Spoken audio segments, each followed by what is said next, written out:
સંજયભાઈ મારા મિત્ર છે, ખાસ અમે પોલીસ ખાતામાં સાથે જ હતા અને એમના મોટા ભાઈનું દેહ અવસાન થયું છે.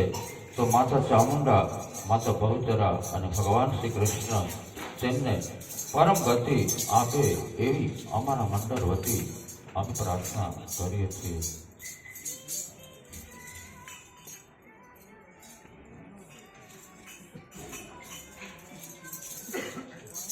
આનંદનો ગરબો એટલે શું? આનંદનો ગરબો એટલે માતાજીના સ્પર્શની વાણી.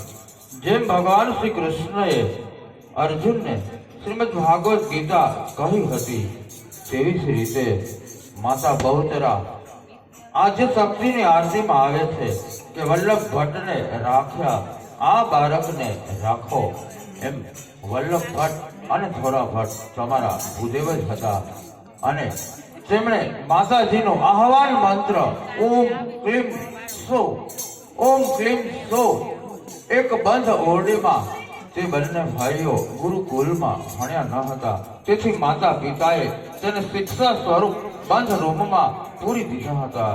અને ત્યારે ભયથી બંને ભાઈઓ વ્યાકુળ થઈ અને બંને ભાઈઓની ઉંમર 9 વર્ષ અને 11 વર્ષની હતી અને ભયથી તે બંને આ મંત્ર બોલવા મળ્યા, ઓમ ક્લીમ સો, ઓમ ક્લીમ સો.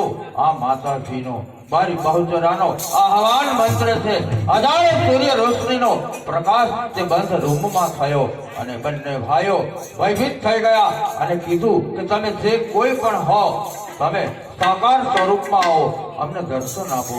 ત્યારે માતા બહુચરા નાનું કન્યાનું સ્વરૂપ લઈ અને તેની સન્મુખ આવ્યા અને પછી તેને દર્શન આપ્યા અને બંને ભાઈઓ ખૂબ જ આનંદ પામ્યા. અને માતા બહુચરાએ કીધું કે હે વલ્લભ ભટ્ટ, હે થોરા ભટ્ટ, તમે વરદાન માંગો.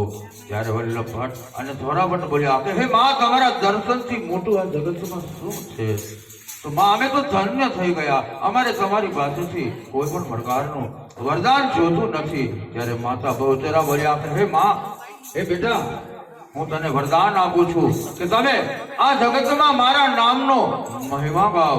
ત્યારે વલ્લભ ભટ્ટ અને થોરા ભટ્ટ બોલ્યા કે હે માં, તમારો મહિમો ગાઓ, પણ અમે તો અભણ છીએ. ત્યારે માતાજીએ કીધું કે તમે બંને ભાઈઓ તમારી જીભ બહાર કાઢો.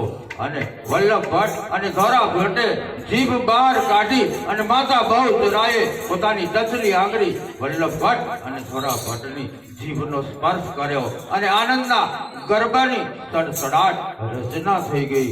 આનંદના ગરબા જો 3 કરવામાં આવે તો તમારા ઘરે એક ચંડી પાઠ થઈ જાય અને તમારા પિતૃ પાછળ તમે આ જે સરસ પ્રકારનો માતાજીનો ગરબો રાખ્યો છે તો તેને પરમ ગતિ પ્રાપ્ત થાય. જય માતાજી.